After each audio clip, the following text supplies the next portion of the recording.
Baik, di sini saya akan memaparkan tanggapan kami dari kelompok 2 mengenai makalah maupun video presentasi dari kelompok 1. Baik, yang pertama kita masuk pada sifat hakiki manusia dalam kaitannya dengan kasih Allah. Nah, pada bagian ini, kelompok 1 sudah cukup baik dalam menjelaskan sifat hakiki manusia dalam kaitannya dengan kasih Allah. Namun, kami menemukan penjelasan yang dipaparkan oleh kelompok 1 didominasi oleh bahasa buku dan kami belum menemukan penjelasan secara spesifik mengenai kasih yang tepat, di mana pada bagian ini hanya memfokuskan pada sifat hakiki manusia yang memiliki sifat kasih eros atau kasih dengan nafsu. Sedangkan bila kita berbicara tentang kaitannya dengan kasih Allah, maka sangat diperlukan untuk menyebutkan pula sifat kasih Allah, yaitu agape atau kasih tanpa syarat. Kami juga belum menemukan inti kaitannya. Kelompok 1 belum memberikan kaitan antara sifat hakiki manusia dengan kasih Allah. Baik, yang selanjutnya kita masuk pada pengaturan kasih kita kepada Allah yang benar, di mana ini merupakan pemikiran dari para teolog. Baik, di sini kelompok 1 sudah memberikan penjelasan yang baik mengenai kasih Allah yang disebut agape. Dan kemudian difokuskan pula pada teladan kepada Yesus sebagai senter kasih kita.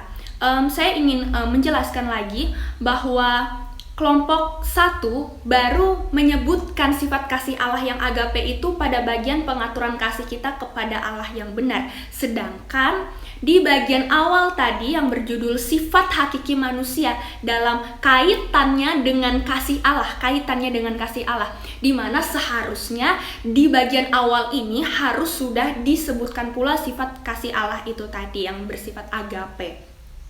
Nah, selanjutnya kita masuk pada bagian tentang pengaturan kasih kepada Allah yang benar. Nah, di bagian ini dengan cukup baik kelompok 1 memaparkan pemikiran tentang kasih dari Paulus sebagai seorang teolog. Di bagian paragraf akhir pun sangat baik pula dijelaskan mengenai bagaimana kita mengatur kasih kepada Allah melalui persekutuan akan Allah. Jadi, secara keseluruhan pada bagian ini, kelompok 1 sudah sangat baik dalam memaparkan materi pada makalah.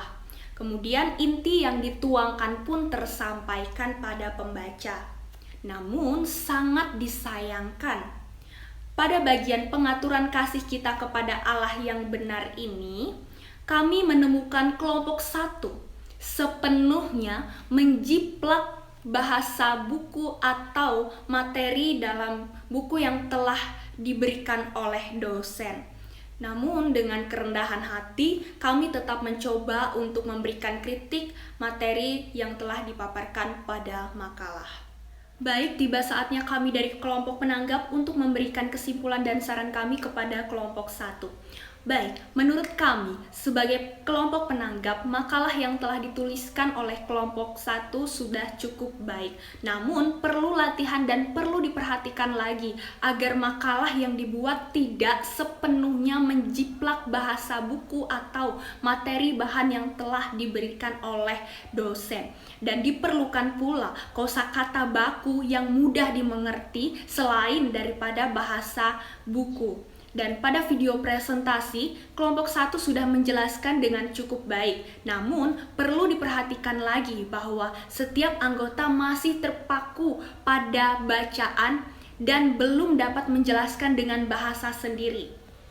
Kemudian juga pada PowerPoint kelompok 1 yang ditampilkan pun terlalu banyak menuliskan penjelasan yang bertele-tele, dan alangkah lebih baiknya bila PowerPoint yang dipaparkan dibuat lebih sederhana dan to the point, serta difokuskan pada presentasi yang matang atau penguasaan materi.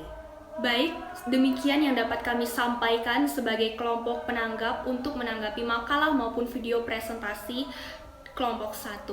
Kami mohon maaf bila mana ada perkataan atau tindakan kami yang kurang berkenan di hati saudara. Sekian dan terima kasih.